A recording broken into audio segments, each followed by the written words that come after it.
Okay guys, andito ngayon sa Pier 4. Ito nakikita nyo, yan yung mga taxi pumipila dyan, naghahanap ng pasahero, naghihintay ng pasahero. Ngayon, magre-request ulit tayo ng libreng sakay. Kung sino ang sasakay sa atin, siyang unang-unang makalibreng sakay sa atin. Okay?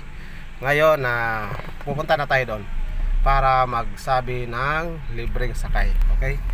Dahil lang ha. Okay, pakita natin sa kanila na libreng sakay. Okay. Yan na.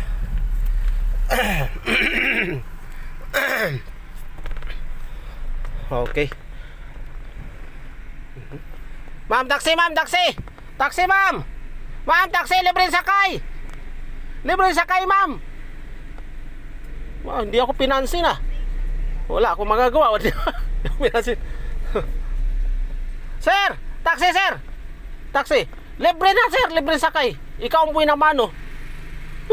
Sir naman. Ayaw sa akin talaga sumakay, luminga-linga. Bakit gano'n? Bakit ayaw nila sumakay sa akin? Libre sakay na nga eh.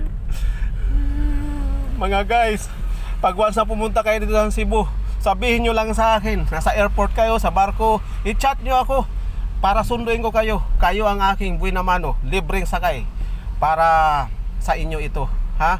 Maraming salamat sa inyo mga guys. Okay? Sige, salamat.